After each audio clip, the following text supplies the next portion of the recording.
à l'agression du journaliste congolais Claude Péro-Louara. Il en a fait état lui-même il y a 2 jours. Cela s'est passé devant son domicile à Tirlemont, en Belgique, en région flamande. Claude Péro-Louara est en plateau avec nous ce soir. Bonsoir et bienvenue. Bonsoir Patrice, c'est un honneur d'être sur ces plateaux. Et d'abord, comment allez-vous ? Je vais très bien. D'ailleurs, je dois me sentir chanceux de me retrouver ce soir ici parce que il m'arrive pas trop souvent d'être envahi par des émotions. Mais ce soir, je dois vous avouer qu'en entrant ici, une image me saute à l'esprit, c'est l'image du défunt Chéribin Okende, que j'avais d'ailleurs l'habitude de suivre parfois sur votre plateau ici. C'est un brillant orateur qui a réussi à suspendre les gens dans sa langue lorsqu'il parlait. Lui n'a pas eu beaucoup de chance.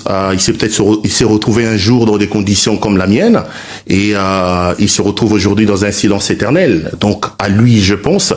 Je pense également à des gens, à des nombreux Congolais, notamment le pasteur Daniel Ngoï Mulunda, qui ça fait plus d'1 année dont on ne sait pas où il se trouve exactement.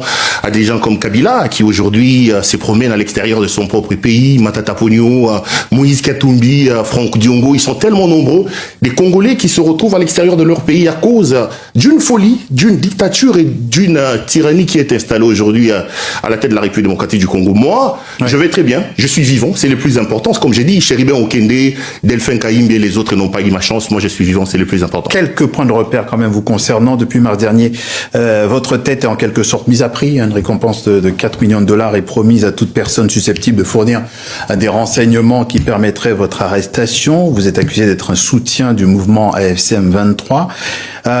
Très clairement, est-ce que vous faites un lien direct entre l'agression brutale dont vous parlez et cette récompense promise à l'époque par l'ex-ministre de la Justice, Constant Moutamba? Est-ce que vous estimez avoir été victime d'un guet-apens? Ce n'est pas une estimation, c'est clair que c'est le régime de Kinshasa, mené par le président Tshisekedi, qui a organisé cet attentat, cet escadron de la mort qu'ils ont mis sur mon chemin pour m'assassiner, pour 2-3 raisons. D'abord, départ de la dictature qui dirige aujourd'hui la République démocratique du Congo, soit dit en passant, je ne suis pas le seul, il y a des nombreux Congolais qui sont à l'extérieur du pays, et ce n'est pas la première fois. Je voudrais ici rappeler à vos téléspectateurs et à tous ceux qui nous regardent que moi j'ai quitté les Congos en 2022, évidemment parce que Tshisekedi avait décidé d'installer une grande dictature et toutes les voix discordantes qui n'allaient pas dans les sens voulus par le pouvoir étaient soit réduits au silence, soit arrêtés.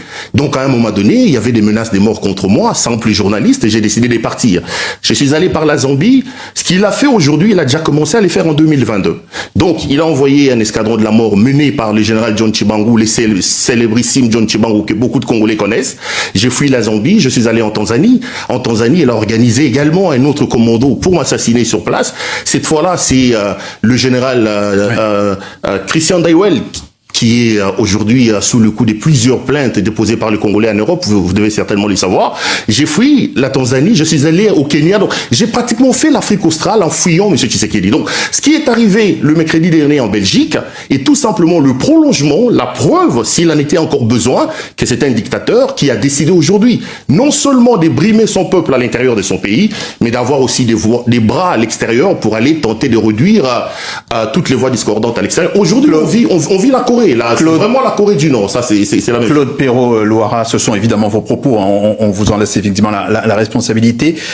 Quelques détails supplémentaires sur cette agression, quels détails pouvez-vous nous donner ?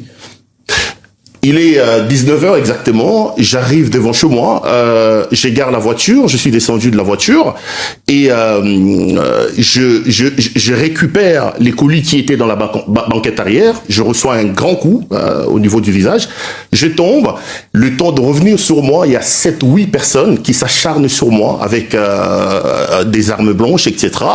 Et je regarde à l'intérieur, je vois quelqu'un qui a un couteau, fort heureusement pour moi, je suis un peu pratiquant de arts martiaux. J'ai réussi à me mettre debout et à fuir. Et il y a aussi les voisins qui sont sortis pour me sortir de cette situation. Donc, et aujourd'hui, avec les informations à notre disposition, on se rend effectivement compte que c'est un commando qui est organisé parce que la plupart des gens qui m'ont attaqué sont des gens qui ne vivent pas dans cette région. Donc, la personne, par exemple, qui a été arrêtée, c'est des gens qui viennent à des centaines de kilomètres de là. Donc, ils ont été recrutés organisé, ils m'ont certainement suivi et on leur a donné mon itinéraire, mon adresse et pour venir monter la vie. C'est bien triste. Alors, comme je le dis encore, ce sont vos propos, hein. Vous parlez de dictature, vous parlez de commando, ce sont des termes quand même assez forts. L'enquête en Belgique, que dit-elle? Évidemment, l'enquête est en cours. Ne vous gênez pas, ce sont mes propos. Moi, je suis responsable, je les assume totalement et je suis prêt à les démontrer et à les redire 10 000 fois si j'ai l'occasion. Et vous êtes aussi journaliste, vous savez effectivement que nous devons aussi faire attention à ce qui est dit sur l'antenne. Libre à vous. Hein. Les propos qui sont tenus ici n'engagent que leur auteur. Je suis responsable de ce que j'ai dit. J'assume totalement ce que j'ai dit. Je voudrais les répéter 10 000 fois. Le Congo est dirigé aujourd'hui par un tyran, par un dictateur, M. Tshisekedi. Il y en a qu'à regarder la gouvernance qu'il y a dans le pays. Mais donc l'enquête est en cours. Les autorités belges ont diligenté une enquête. Il y en a parmi les agresseurs qui ont été arrêtés. Évidemment, vous savez que là, nous sommes en phase préjuridictionnelle. La phase préjuridictionnelle est secrète. On attend voir comment ça va évoluer. Est-ce que vous bénéficiez maintenant de mesures de sécurité un peu plus grandes? Je suis en contact avec la police. Des assurances m'ont été données que je serai beaucoup plus sécurisé. D'ailleurs, ici, je voudrais saisir l'occasion, parce que en réalité, les pays comme la Belgique, comme la France, comme les États-Unis, des pays des vieilles démocraties, devaient se sentir gênés aujourd'hui de se retrouver dans l'obligation de protéger les citoyens congolais. Pourquoi? Parce que je trouve assez anormal, vraiment anormal. Très rapidement, très rapidement, on va terminer.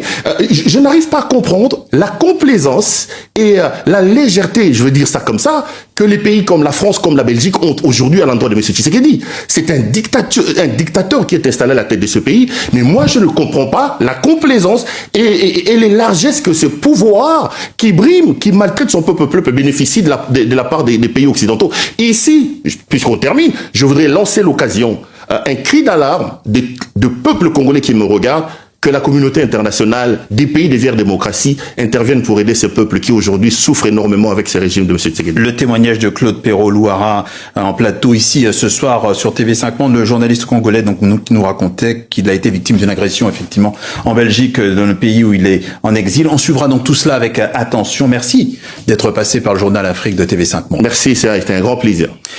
Et toujours en République démocratique du Congo, en tout cas concernant la République démocratique du Congo, l'Union sacrée, la plateforme présidentielle a tenu aujourd'hui samedi son